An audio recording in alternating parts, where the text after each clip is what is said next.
Hello दोस्तों, स्वागत है आपका आपके अपने YouTube channel Solapur exotic birds में। तो आज हम इस वीडियो में बात करने वाले हैं गप्पी फिश के बारे में। गप्पी फिश जो है वो हॉबीज की बहुत ज़्यादा फेवरेट फिश होती है और बहुत सारे लोगों की जो फर्स्ट फिश है वो भी गप्पी फिश होती है, क्योंकि गप्पी फिश को जो है विदाउट ऑक्सीजन टैंक में, पॉन्ड में या फिर मनी प्लांट के जो पॉट होते हैं उसमें भी रखा जाता है। तो आज हम इसके बारे में पूरी मालूमात लेने वाले हैं। तो बिना देरी किए हुए चलिए इस वीडियो को शुरू करते हैं।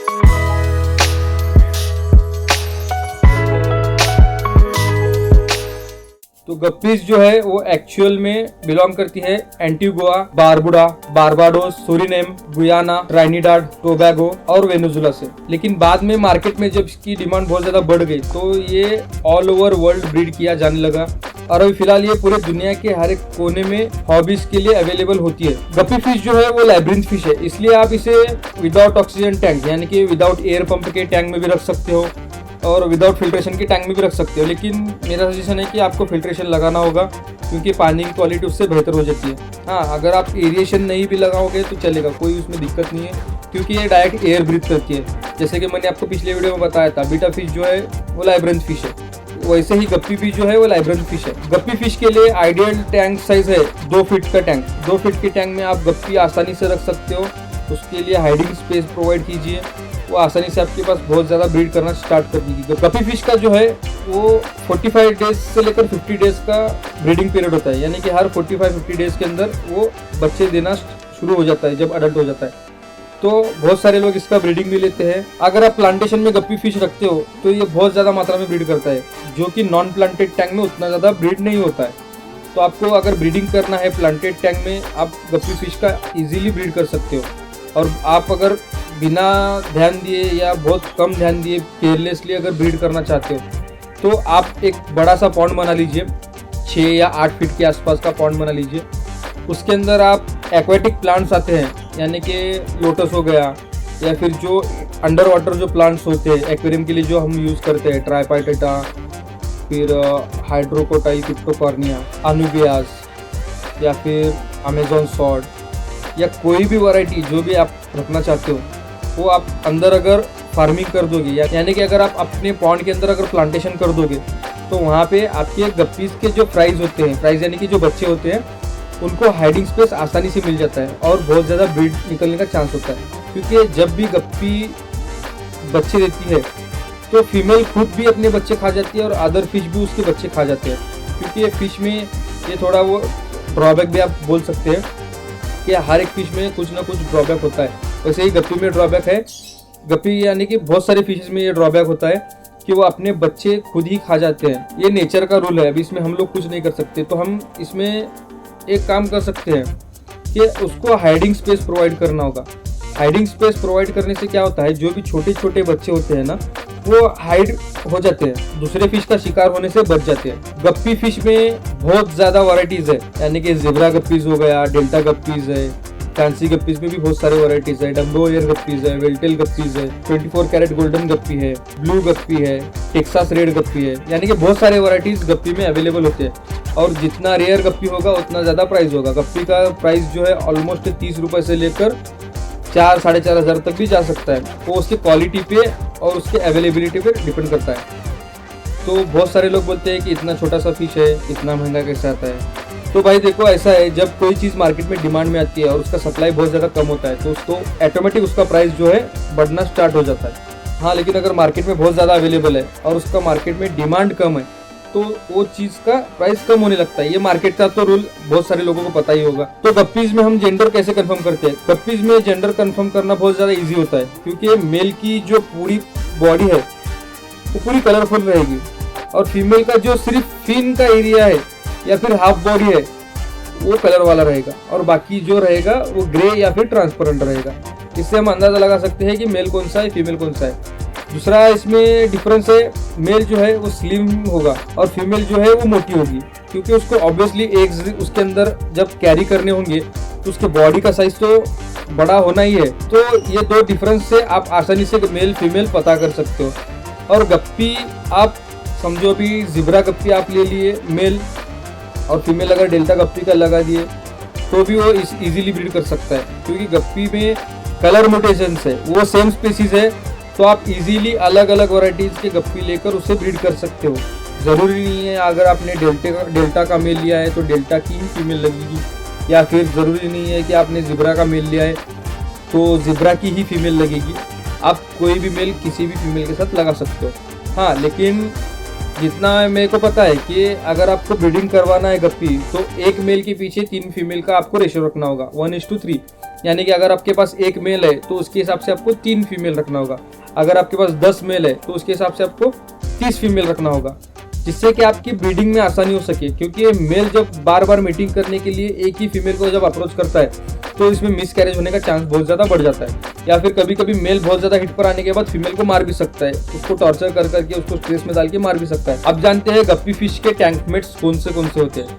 आप गप्पी फिश को अगर फिल्ट्रेशन वाले टैंक में रख रहे हो जिसमें आपने एरिएशन प्रोवाइड किया है तो आप कोई भी फिश के साथ रख सकते हो। कोई भी, इससे मेरा मतलब है जो ट्रॉपिकल फिश में नॉन एग्रेसिव वैरायटी, यानी कि गोल्ड फिश, मॉली, प्लेटी और गोरामिस, विडोडेट्रा, प्लेकोज एक्सेट्रा फिश आप उसके साथ रख सकते हो। और बहुत सारे फिशेज इसके साथ रह सकते हैं। मैं आपको यहाँ पे लिस्ट बताऊंगा, आप यहाँ से देख लीजिए। ये सभी फिशेज जो है गप्पी फिश के साथ कंपेटेबल है, और यहाँ तक कि बीटा फिश भी गप्पी फिश के साथ रह सकती है। बीटा फिश आप अगर मेल रखो या फिर फीमेल रखो, लेकिन अगर आप स्पेसियस टैंक प्रोवाइड करते हो तो वहाँ गप्पी और बीटा फिश दोनों साथ में रह सकते हैं।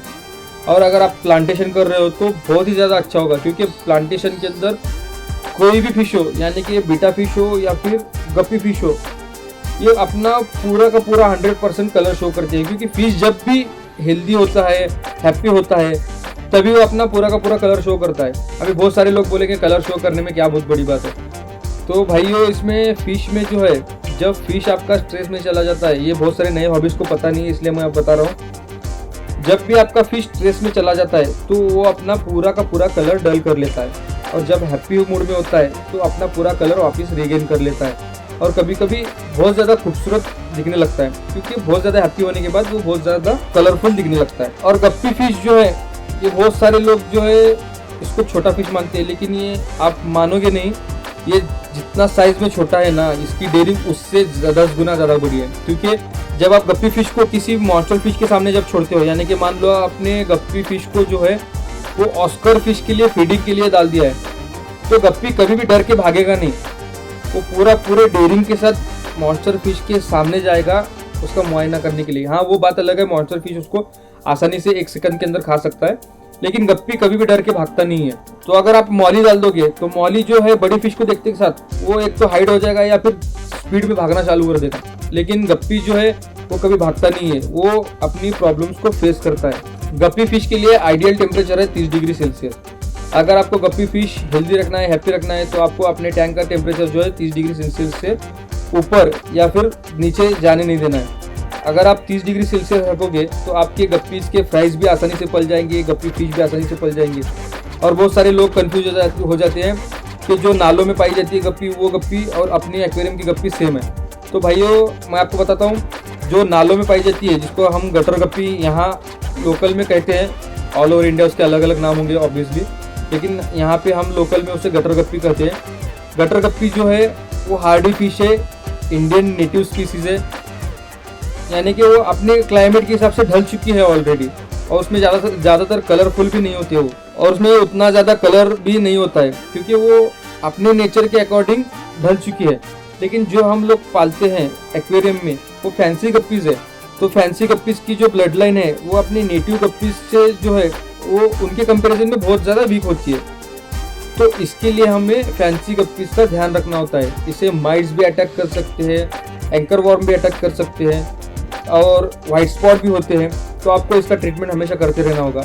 लेकिन ये बात नहीं है कि आपका फिश बार बार बीमार पड़ेगा, ऐसा भी नहीं है। लेकिन अगर आप केयर नहीं करोगे, पानी चेंज नहीं करोगे, और फिल्ट्रेशन सिस्टम अगर आपका प्रॉपर नहीं है या फिर आपने कुछ गलती कर दी है तो फिश आसानी से बीमार पड़ सकता है।